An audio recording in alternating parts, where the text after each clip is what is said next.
The following is a presentation of Playfly Sports Properties. Here joins us live. Yeah, I'm the one you hate love. What's up, Rico? Rico Suave. Let's get into the origin of the name Rico. You really want to know the origin of that name? Yeah. Okay, here's the real truth. You can't do this nowadays.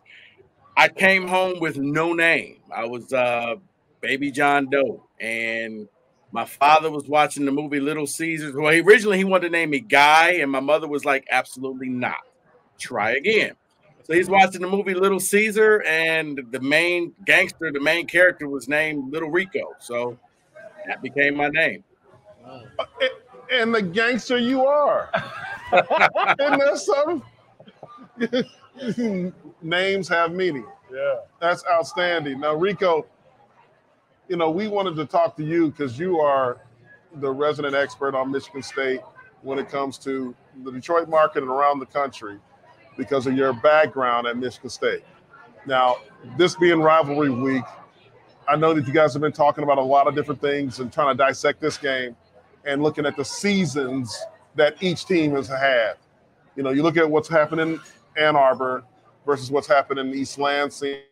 Just give us your first overall thought process and view of what's been going on so far. I mean, starting in Ann Arbor, I'm shocked because I thought Michigan was going to fall off a little bit. They lost, Aiden Hudson, Jabo, Dax Hill.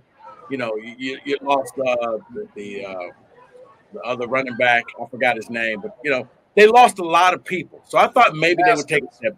Yeah, Hassan Haskins. And then you had the quarterback controversy where they actually benched the guy that won them the Big Ten for the young up-and-coming guy. But the thing is, as much as I hate to say it, they haven't missed a beat. They keep this thing going. They embarrassed Penn State, and they're walking in 7-0 just like last year into this game for Michigan State. I mean, you fellas know. I mean, last week was – if there was ever a must-win game for Mel Tucker, it was last week because Lord knows you don't want to be 2-5 with 2 weeks off going into the bye week. They got the victory in overtime, double overtime, and now you got some intrigue. Now there's some interest. You saw all the injured players start to file back in, except for Darius Snow. You saw a different defense. You saw players stepping up, making plays.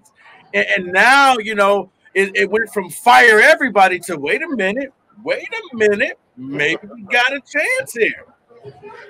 Yeah, Rico, you talked about the injured players coming back in. How big of an impact do you think Henderson coming back and Jacob Slade coming back had on the Michigan State defense?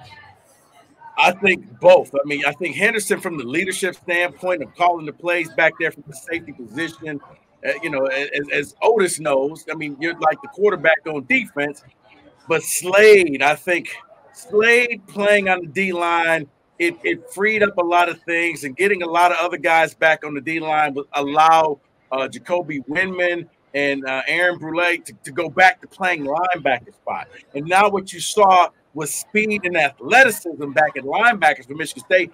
Jacoby gets one of the picks. You saw Brule. I mean, he might as well have been in the huddle the way he was chasing after Graham Mertz all day long. You saw things differently where, let's face it, guys, the last couple quarterbacks who played Michigan State ended up being the Big Ten Offensive Player of the Week. It wasn't that way last week. They were able to get the pressure. They were able to stop the run in crucial times. They were able to get the third down and get off the field.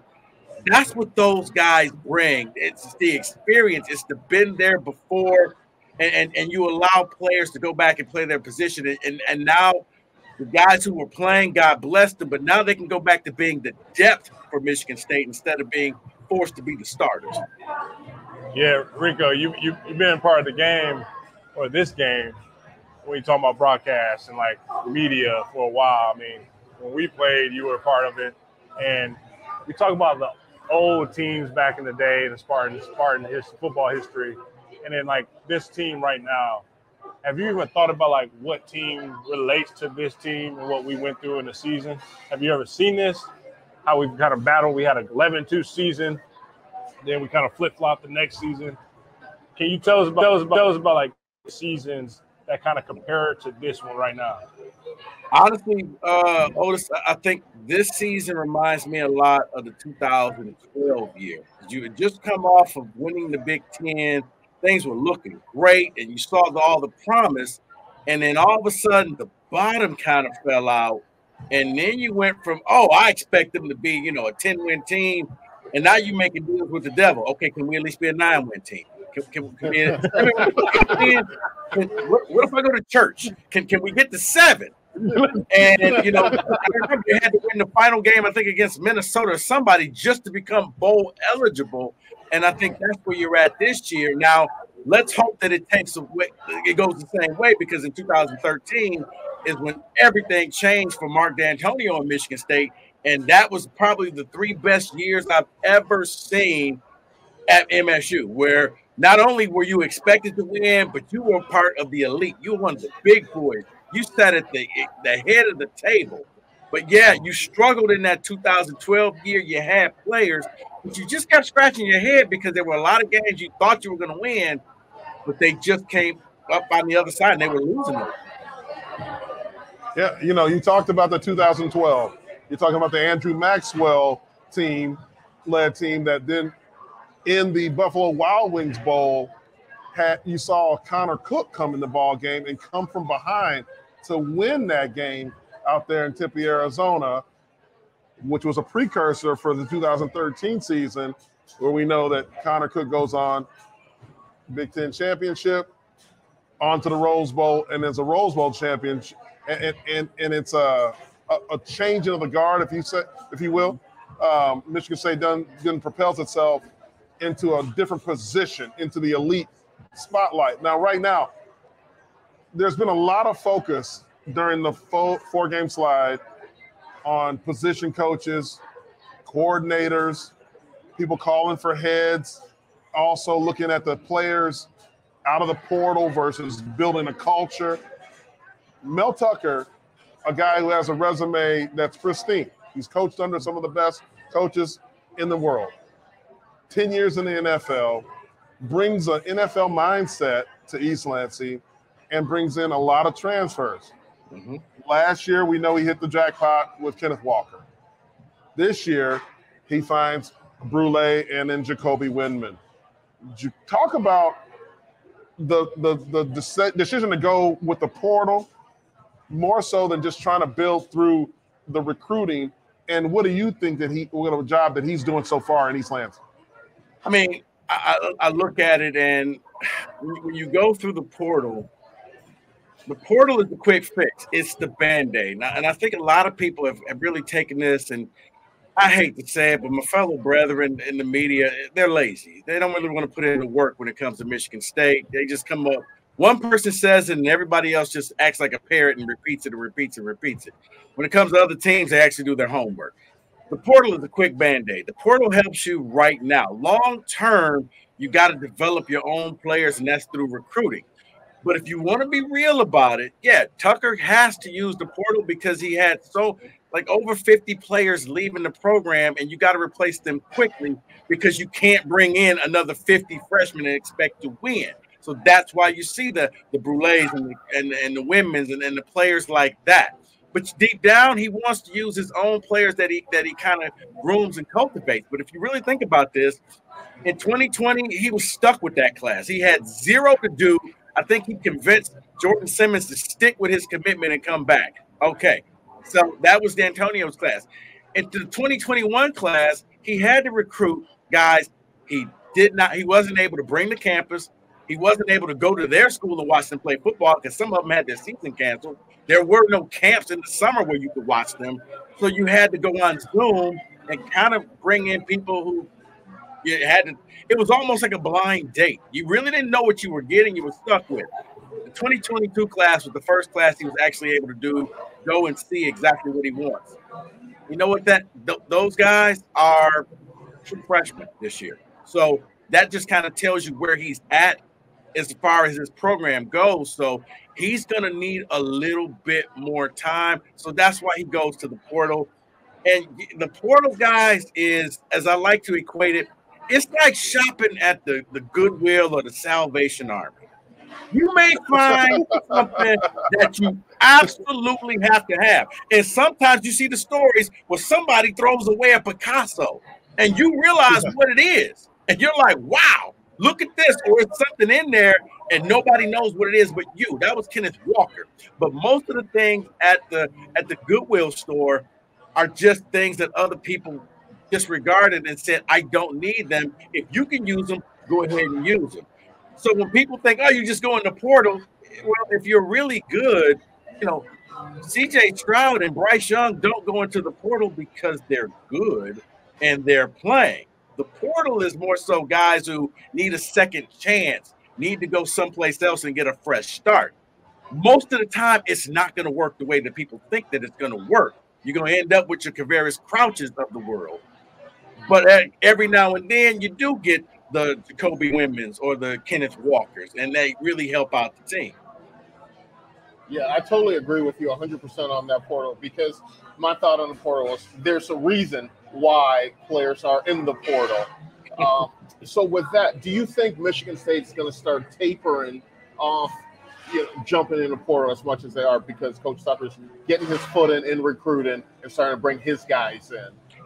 Yeah, Jehuu, I think that this next year, I think they're still going to dip into the portal, but after that, it's going to be for select players, where I think the way college football goes, you're always going to take 2 or 3 players out of the portal, because sometimes there's going to be a guy who is homesick or a grad transfer type of thing that you can just instantly add. I mean, oh, okay, you know what? We need a kicker. Let's go get the best kicker out the portal. We need a punter. We need something that we can use next year right away while we're still grooming this other player. But I think after next season, yeah, you're going to see them taper it down, because now that 2021 class is going to be redshirt sophomores, and the class from this year are going to be sophomores. You're going to have your freshmen. So that means he's going to have 3 full classes in there, and he won't need to go to the portal as much.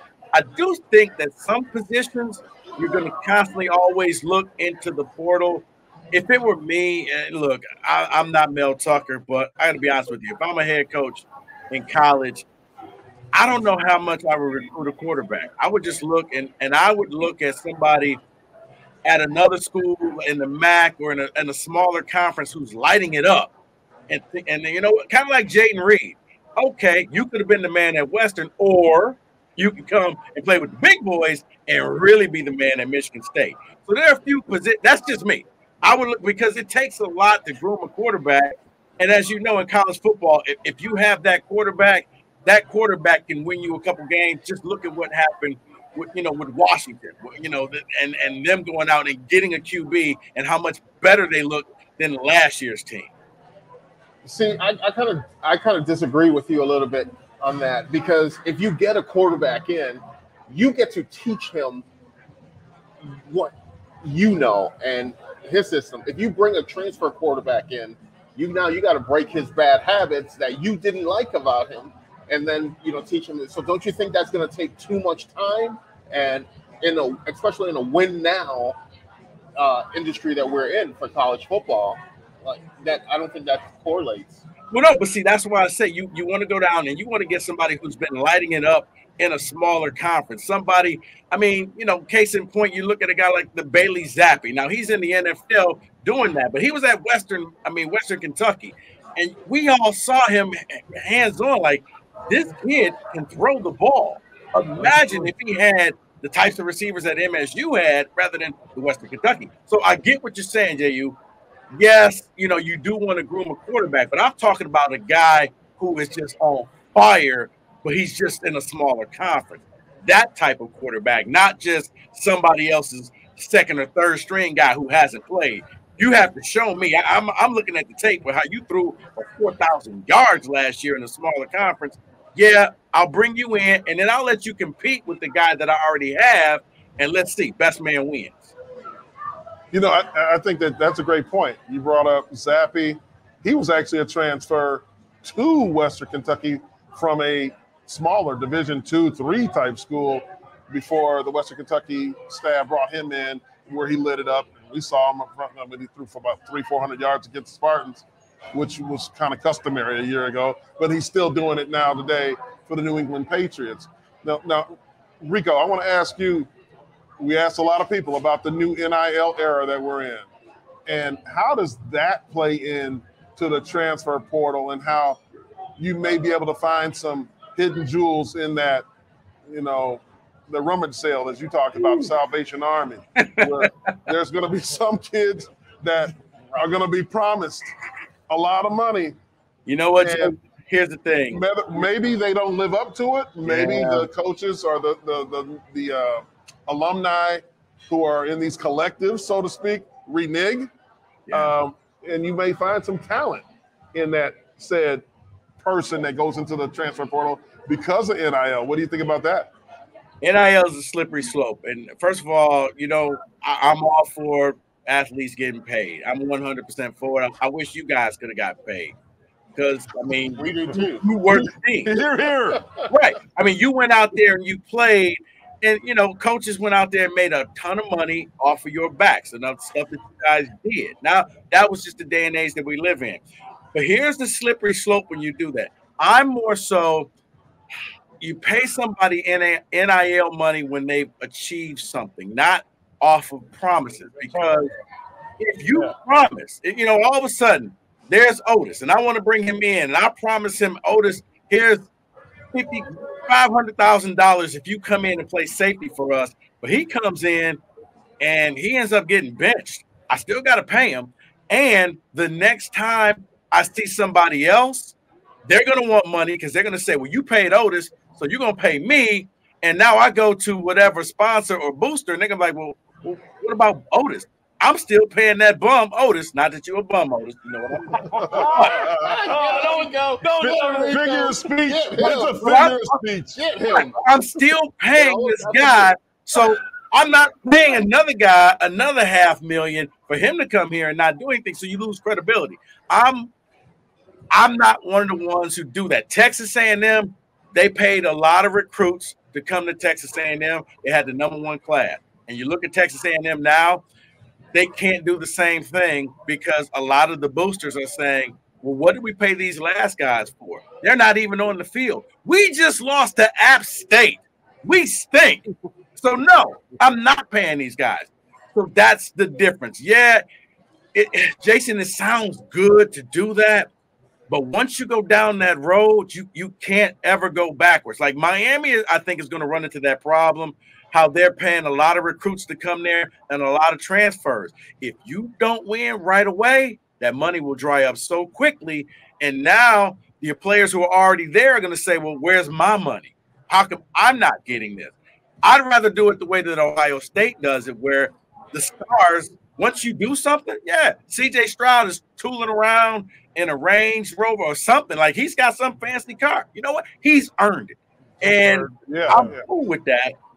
But, yeah, if you're a guy that hasn't played for the team yet, I wouldn't do it if I was a coach. And honestly, I don't think that that's Mel Tucker's strategy either.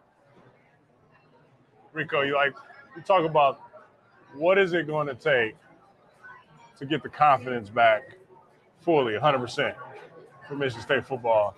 We had Javon on our last episode, and he talked about it all starts in the trenches. And we had K9, who was all world, who made it look easy, made it look good, where they made us overlook some of the gaps and holes that we had that was evident, but then it's coming to fruition right now in this season. But, like, what do we need to do to solidify our up front and offensive line and defensive line to get more consistency out of them so we can at least turn the tide, at least get bowl eligible?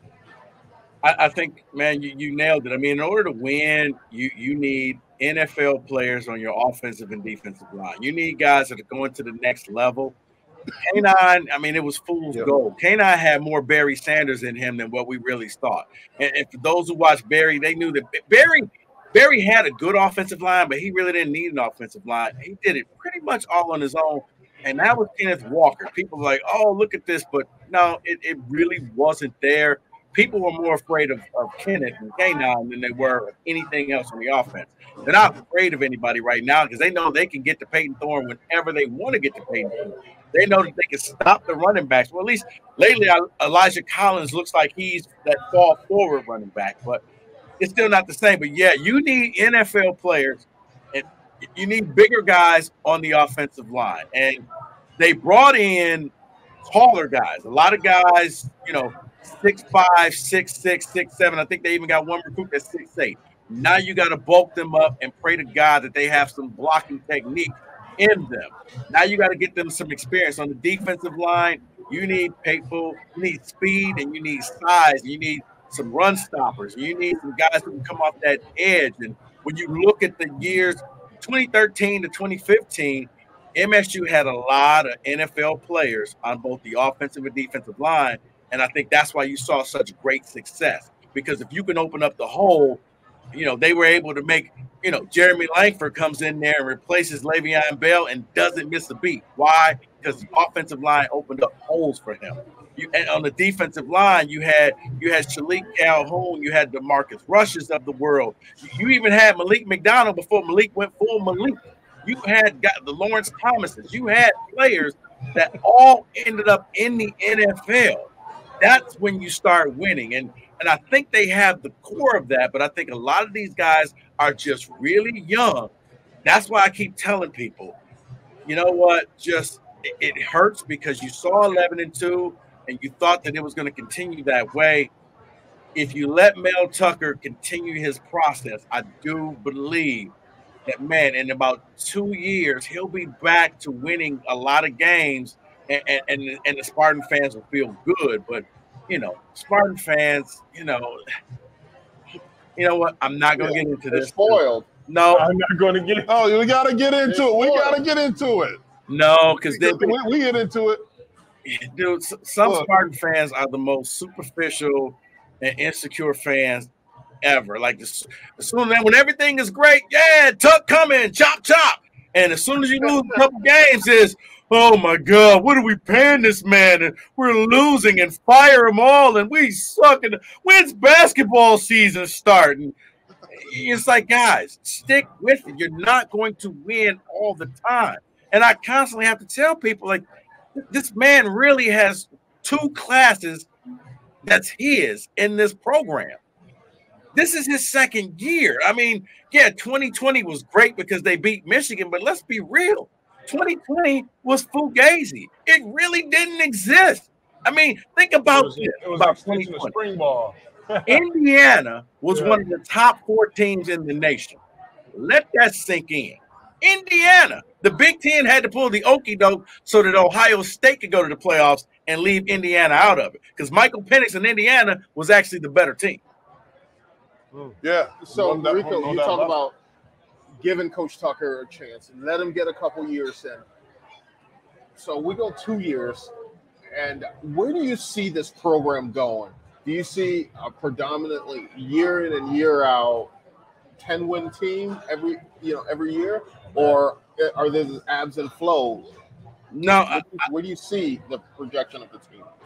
I think that I'm watching like what he did this summer with the cars and recruiting, and and that's the one thing that the stuff that you do that people love, like the tuck coming and the cars and the cigar smoking and the Jordans.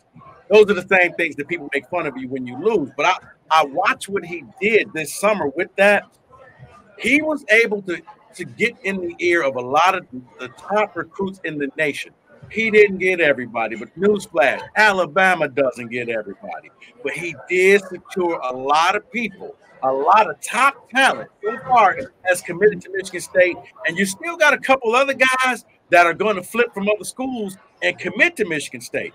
If you can keep that up, because when you look at Ohio State is the cream of the Big Ten because they stack players, they stack classes. The fact that when you had Chris Olave, Jackson Smith-Njigba was even better than him, and now all of a sudden Njigba goes down and Marvin Harrison comes in.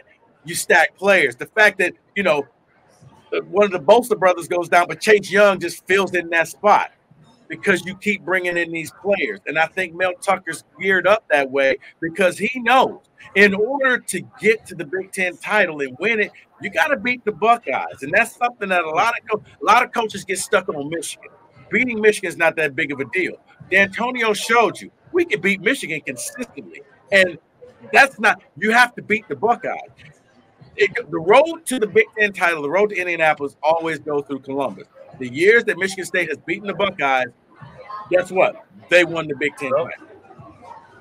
So on that, Rico, you look at the two contrasting styles between the two coaches, understanding that this is a new era in the NIL, but when you look at the recruiting that Mark D'Antonio did, he recruited a ton in the state of Ohio.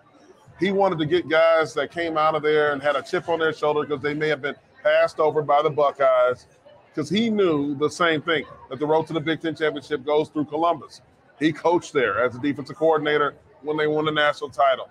Mm-hmm. His grad assistant at that time was Mel Tucker as a defensive back, secondary, or actually, no, he was the actual secondary coach.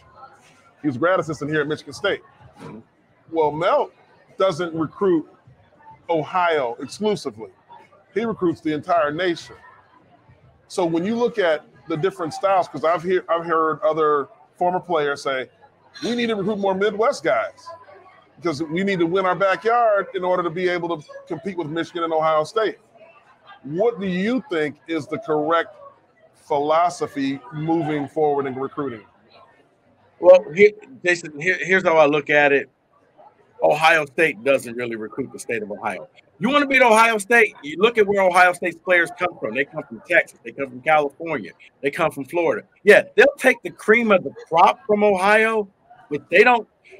Urban Meyer taught Ryan Day, don't stick in the Midwest. If you want to beat the SEC teams, go down to where the SEC draws their players, and you try to get their players. And I like how Mel Tucker is doing that.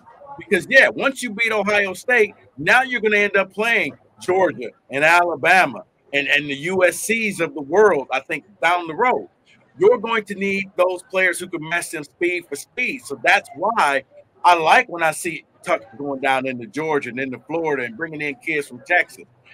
I know it doesn't feel good because it feels like you're overlooking the Midwest kids.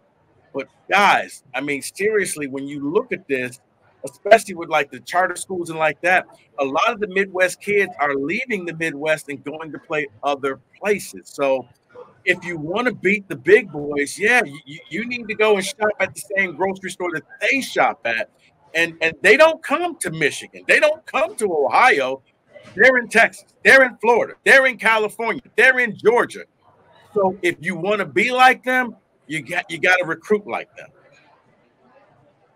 Rico, we need the tea on the streets. Like, what are they talking about right now as we both team down the road? This is rivalry week. This is hate week. What are they talking right now about us here at Michigan State? Obviously, we both on bye weeks. And then next week, we obviously are playing them down there in Ann Arbor at 7:30 at night. And we can talk about the kickoff time later on after this. You answer this question, but like, what's happening right now that we're not hearing from that camp down the road? You know what you're not hearing is anything, because honestly, fellas, I think they're more focused on Ohio State right now than Michigan State.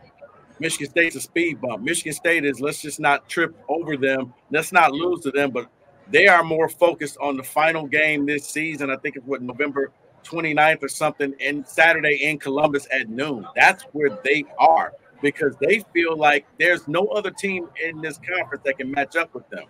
So it's almost like, yeah, they're not going to call you little brother, but it's okay. We have to play them. And yeah, they're going to treat this like their Super Bowl. But if we just go out and play our game, no big deal. So there's not a ton of buzz this year because they don't, like last year, it was 7-0 teams undefeated playing each other. This year, it's to them, I mean, it's a step above playing Purdue, a step above playing Rutgers. Like, there was more buzz for Penn State than there is for Michigan State. Now, give it some time because, former players always step up and say something stupid. I saw Taylor Lewan in his annual speech, and it was like, okay, yeah. I really felt like quote tweeting him saying, is somebody going to tell him? Because he's going on, they're going to play in that dog crap city. And I'm thinking to myself, well, Taylor, they're going to play in Ann Arbor. So you know what? You're correct. They are going to play in that city. And he's going on and on. I'm like, this idiot doesn't even realize where they're playing. But even in his rant, did you notice he's talking about Ohio State? They're more focused on the Buckeyes than they are on Michigan State. And I can understand that. Michigan State's coming in 3-4. I mean, the defense still kind of looks as bad as last year. You got embarrassed by Minnesota. So they're thinking, well, if Minnesota and Tanner Morgan can do this, Lord knows that J.J. McJesus can come in here and get this thing done. Jesus. So I have a question about J.J. McCarthy there. Oh, I think you're saying Jesus. I'm not calling that man Jesus. But I don't think he's been in a big. He hasn't been in a game like this before. Last year when he came into the game, I think he cost him the game. He had a couple costly fumbles that cost him. Peyton Thorne has been in a game like this. McCarthy has not been tested from the start of the whistle to the end of the whistle. So how do you think the pressure on him, or do you think there is no pressure on him? No, I think right now he doesn't know that there's pressure on him because he hasn't experienced that. But you're right. No, he did cost them the game last year. Michigan fans won't admit it, but he ended 2 drives. It was one drive that I swear up to God, if the ball had bounced the right way, Ronald Williams takes that back for a scoop and score. And MSU gets it. But then he left it on the carpet at the 50 and said, yeah, I don't really want this ball. And Michigan State grabbed it and took it. And that turned the game right there. So, yeah, in the fourth quarter, he did cost them. I think the moment was too big. But he hasn't felt any pressure. So it's almost as if he doesn't know that he should be waiting for that. He hasn't been hit. He really hasn't been put in a position to fight and come back and win. He's always had the lead, or it's been close, and life has been good for him. I mean, his food's being cut up for him and fed to him. He doesn't have to go out there and go hunt it and kill it and drag it in and skin it and do all of that stuff. He's sitting in a great position, but no, he hasn't. Now, if you're Michigan State, this is where I tell people, because people are like, well, what do you think about this game? And I'm like, look, I'm never going to say who's going to win because I don't think they underestimate the value of hate. And I think Mel Tucker has adapted that hate from Mark D'Antonio and instilled it in his players. And even the guys who come in from the portal will quickly find out, yeah, this is a different game, and we're going to play this differently.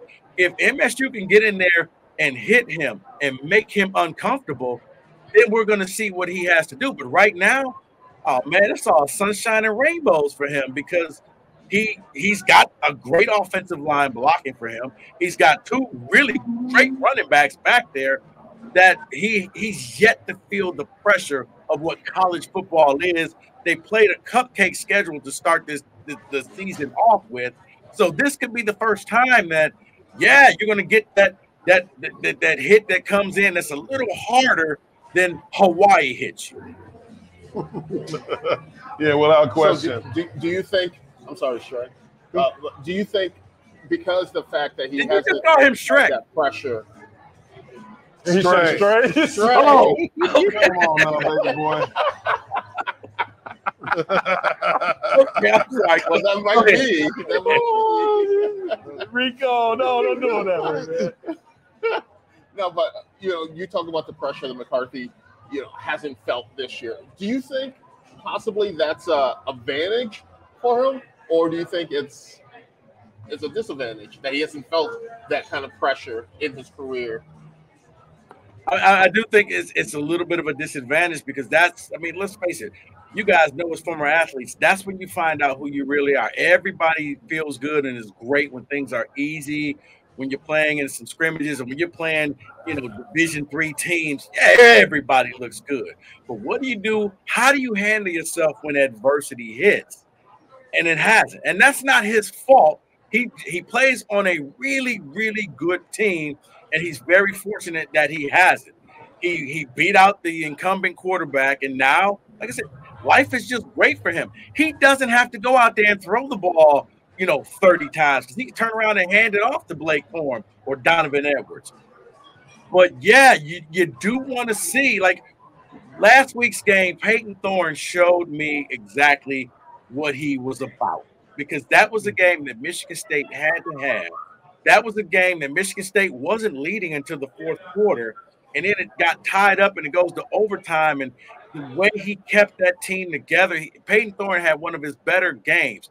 He may not have lit up the statistical sheet, but it was the leadership that he showed, the way he kept the team together, the way they fought. It's something about that when you've gone through the war, when you've gone through the battle. And yeah, for a guy like JJ, this could be it. Now, here's the thing. Michigan State has to live up to that. And that defense has to make him uncomfortable. And you got to make him look the way Graham Mertz looked, where you're chasing him around, where he doesn't have all day to just sit back there and find the open receiver or do the little play action and the read option and then take and run it for 30-some yards. If he takes off and run, you got to punish him so that he thinks about it the next time. You know what? No, not doing that again.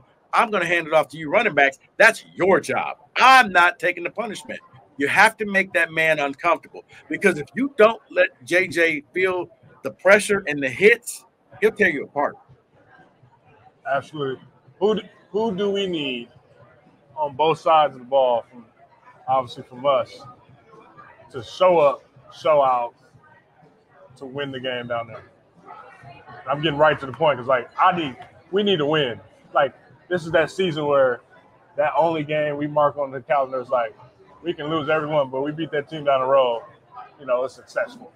Obviously, you want to get a bowl game, but what do we need to do, and which players need to step up and show out?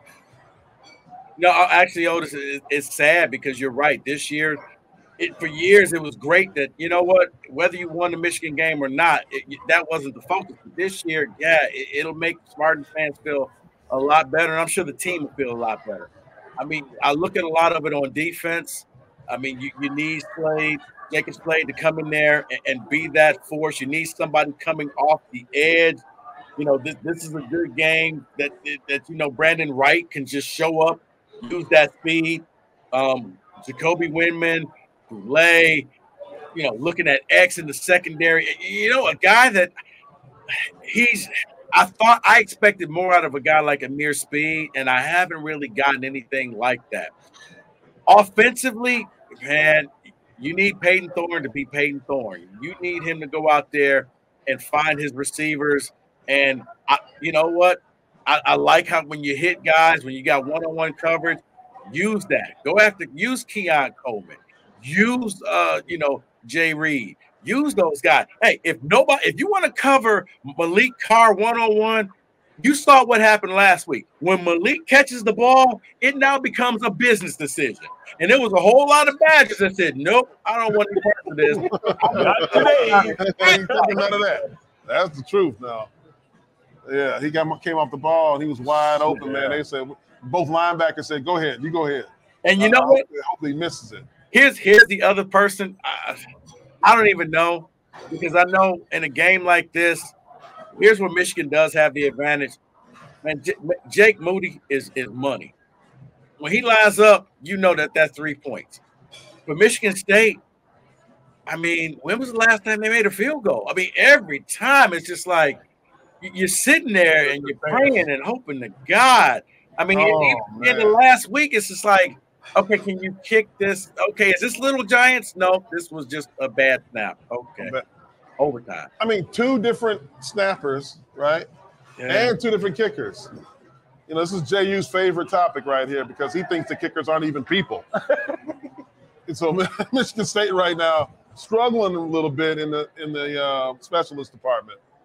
We are struggling, and I remember specifically there was a point at the start of the fourth quarter, in between that TV timeout from the end of the third to the fourth, and I saw our snappers snapping out there on the field, and I said, we're in trouble. Yeah, I mean, here's the thing. It's not all bad. Here's how bad your season is that Bryce Behringer is probably the MVP of the team. Your punt. Yeah. I mean, I mean, here's the thing. If you're Tucker, you know what? Embrace the fact I don't trust my kickers, which means I'm going to go for it, and I'm going to go for two a lot because I'm going to leave my best players out there on the field. That's where it gets risky because, yeah, Michigan's able to line up a guy who'll probably be – Moody will be kicking on Sundays. I mean, if I'm the Lions, I would draft him with the 6th round because he's that good. But, yeah, the kicking situation, I mean, you got the freshman in and you got the transfer, and kickers are all about confidence. And you can see when they go out there, they're not expecting the ball to go through the uprights. They're hoping it goes up in there. Yeah. And when you see hope, you know you're in trouble. Right. You bring up a great point about Coach Tucker going for it on 4th down. In order to do that, you're going to have to open up your playbook offensively. I think Michigan State needs to open up the playbook offensively. And in order to open up your playbook, I think we have to make a commitment and establish the run game. And I'm very, very curious and interested to get your thought. Running back wants to open up the run game. Yes. That's easy.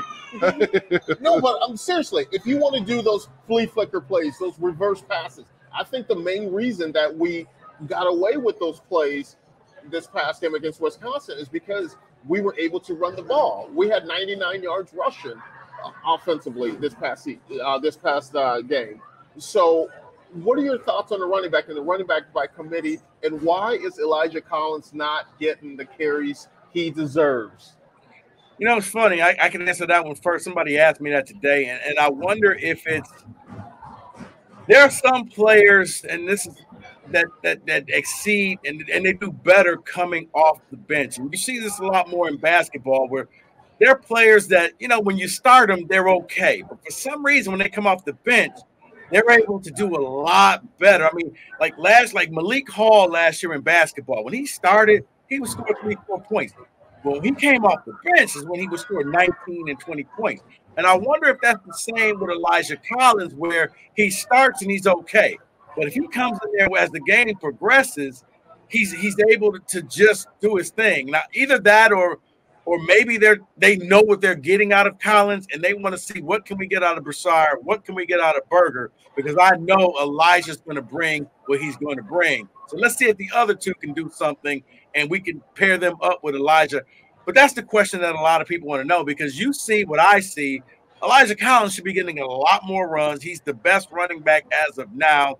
I understand the Berger thing because I guess, you know, it was your old team. So you, out of spite, you want to go out there and beat your old team. But, yeah, you want to play Collins. Now, as far as the trick plays and all, you have to be able to really establish the run.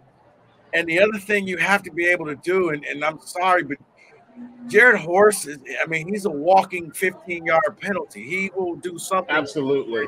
Every time Michigan State looks like they take 5 steps forward, flag, holding, this, and you already know who it's going to be on. Stray's old number. It's in that number. It's not in that number at all. It's also Tony Manager's number. Yeah. You know, so Your Honor, the defense rests. Yeah. Exactly. Was not a 15-yard penalty there. He was a walking ass kicker, if you ask anybody else that played against him. Okay. Hey, so, but I'm going to ask Rico the question that I know he's been debating all week about the 7:30 kickoff. You know, you're for that time, right? Yeah. Oh, yeah. I mean, here's the thing. I love 7:30 games because it's a primetime game. Now, I don't think this year's game should be because Michigan State didn't live up to that billing. Last year, man, that was a waste. That game should have been at 7:30. Imagine all the drama, all the twists and turns of that game, and then imagine it under the lights and how it would have been so much more special if it was there. But, you know, you're letting the Fox people tell you, oh, no, big noon kickoff. Here's a news flash for you, Joel and Gus. No one cares. No one watches the noon game unless you're trying to get to the early bird supper at Denny's, okay? That's for old people. Right. There you go. Game started at 3:30.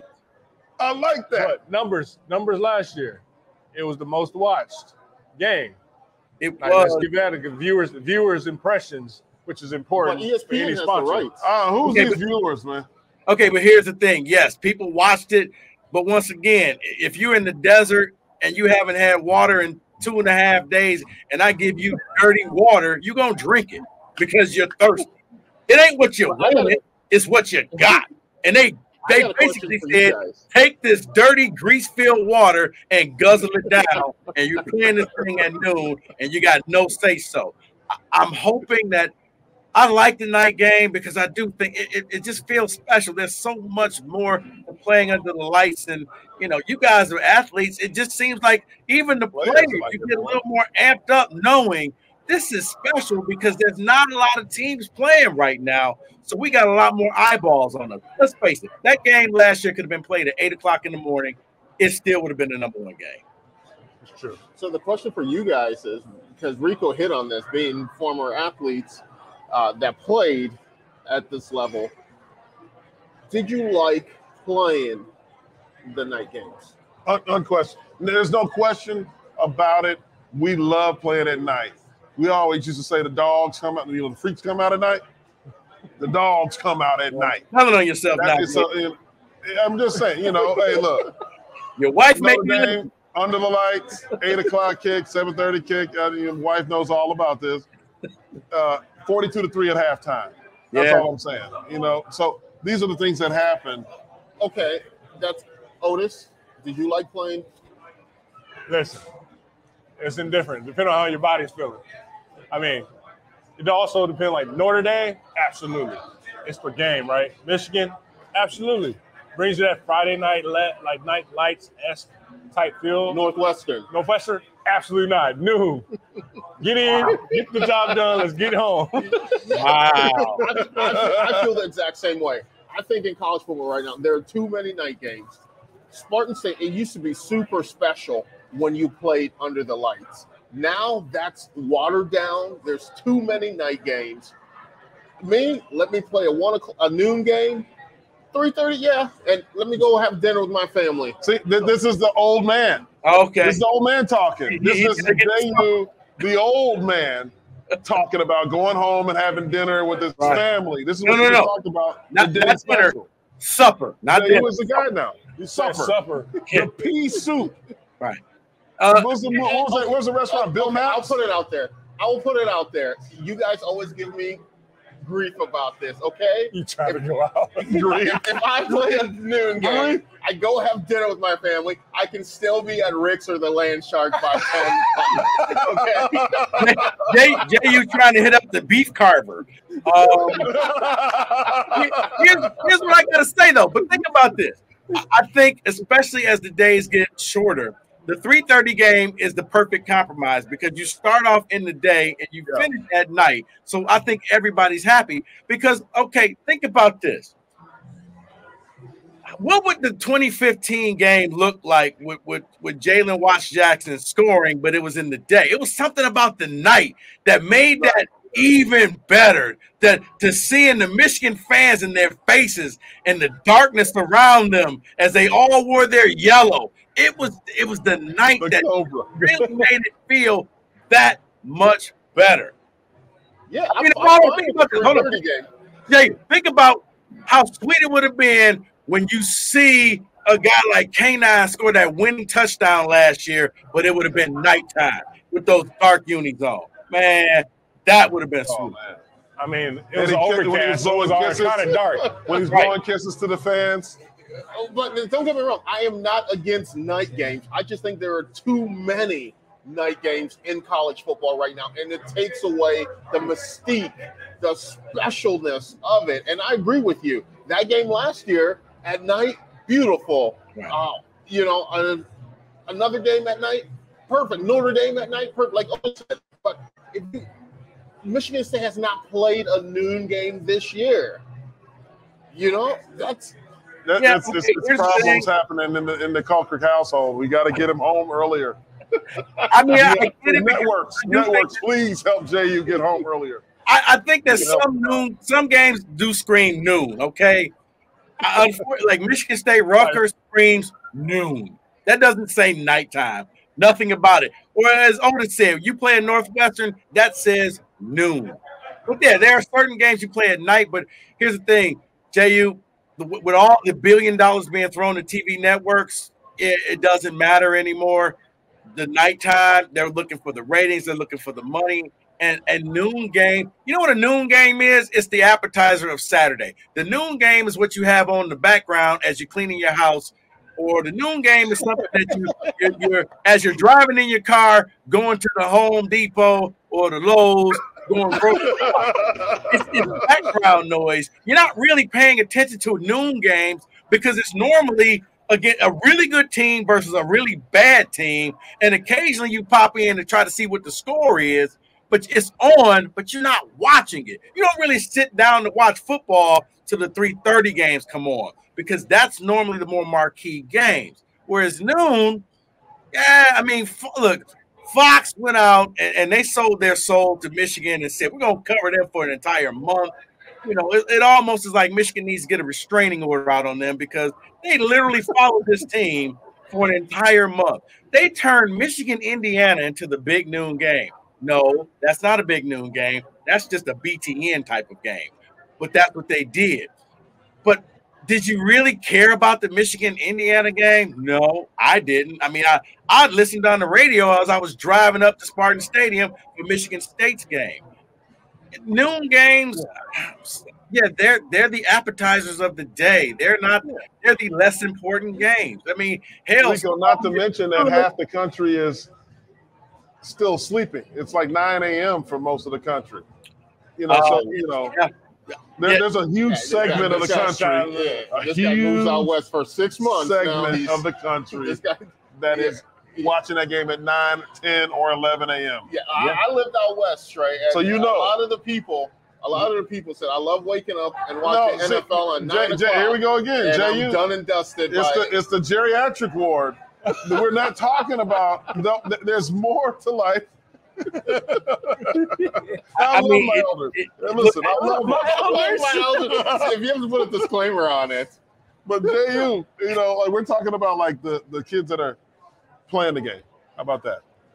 Okay. Let's look at when Michigan State went to Arizona, and that game was 10 p.m. Pacific time. Pacific time. That would have been 1 a.m. That didn't happen. It was still 99 degrees. It was 100. It was hot. Well, yeah, but here's the reason for that is what you said. It was hot. It was hot. You do realize if you played that game at noon in Phoenix, people would die into the turf. Literally, Rico, I am from Africa. I want the heat. I want to sweat. Okay, let me put it like this. Juices and berries. You're from the coast. Okay, beaches, breezes. Yeah, you know who wasn't from Africa? Brian Lewerke. Don't let the last name fool you. It may be Lewerke, but he was not from Africa, and he's from there. And it would have still been hot. So I understand. Yeah, the Arizona State game was gamesmanship because they said, okay, we're going to make sure you play when you're nice and tired. So I didn't even fault them for that because I said if I was MSU, I'd play at noon and make them play in the morning. I think they did that, and it still didn't work because they found a way to let the quarterback 4th and 27 when God knows everybody knew he could. You know what? Never mind. Let me move on. Right. Rico, before we let you go, Rico, what does Michigan State have to do to win? They got to put pressure on J.J. McCarthy. They have to score touchdowns, and they got to score touchdowns early because Michigan's MO is once they have you down, they don't let you back up off the mat. You have to be able to go out and score first. And the weirdest stat was up until the fourth quarter of the game against Wisconsin, Michigan State hadn't had a lead in a game since September 10th. They had been behind in every game that they lost. They were tied a couple times. They were tied against Ohio State. They were tied against Maryland. They didn't have the lead. You need to go out, punch Michigan in the mouth, because I think if you do that, it's like the old Mike Tyson thing. Everybody has a plan until they get punched in the mouth. Michigan already assumes that you're going to be very easy. And by the fourth quarter, we're going to be playing, their backup quarterback orgy, and he'll be out there. But you got to punch them in the mouth. You got to jump ahead. You got to have them dazed and confused. You have to score touchdowns. You can't have stupid penalties and set yourself back. Now, I still don't understand what happened on the punt return from Jay Reed. The referee's going to have to explain that one to me because I thought I knew the rules, but apparently I didn't. But you can't have penalties on game-changing plays like that. You have to be able to score, and you got to score early. You got to score often, and you got to hit JJ. You got to make JJ think like there's 15 people out there and make that man uncomfortable. Because right now, he has mastered the art of playing quarterback at Michigan because there has been no pressure on that man. No, man, I appreciate that, man. Love the energy that you bring to the every on-air segment that you go to or you're a part of, Rico. Man, that was awesome right there. You guys would agree, right? Absolutely. Absolutely. That was first I'm class. not as old as I seem. He's not as old. Yeah, he's a young 45. He's a young I mean, it's getting close to bedtime, right? Oh, yeah, it's way past bedtime. Jehuu, do you walk around with like a nightcap and a candle in your hand when you walk into the I do have my Ben slippers. Franklin. I have my night slippers, and I got to watch my stories. Right. The stories, yes, it's a real deal too. When you say slippers, yeah, you're old. Yes, so that gives you an insight. Got a glass of warm milk. Rico. It's possible he walk around with warm milk. Exactly. Thanks, Rico. Man, Hello, appreciate Rico. you. Appreciate All right, you. man. Thanks for having me. We'll catch you at the game. No problem. All right, man. That was awesome. fun. That was definitely fun. And Rico knows Jehu's real age. They have your birth age, and then you have your real age. We didn't know. Now we all do. Jehu's 172 years old. Well, that's okay. Him and Joe Lewis. Oh, man. All right, guys. This has been fun here at the Jolly Pumpkin. A lot of energy here. Great guests. I was going to put a bow on this, but we got more energy coming up for Rivalry Week as we continue next week. Final thoughts for today, Jehuu? Big shout out to Jolly Pumpkin. They did a great job hosting us. Excellent food, excellent service, great people. Really appreciate it. If you have the opportunity to come down here, great food on the menu. You can't, whatever you choose, it's not going to be a bad meal. Yeah, and it's to add to finishing up, wrap it up. Thank you, Tony Grant, for the partnership, obviously, Jolly Pumpkin. But great hospitality, like Jehuu said. We're excited to roll out some stuff for next week. It's Hate Week. We'll be protecting the Sparty statue. Don't come near campus. We'll get it right. We'll get it tight. Bad boys for life. Gotta love it. Nothing else needs to be said, Bad man. boys for life. And for Jehuu Caulcrick, Otis Wiley, I'm Jason Strayhorn. This is Sparta. Have a good night. God bless, and go green. Go White. Go White.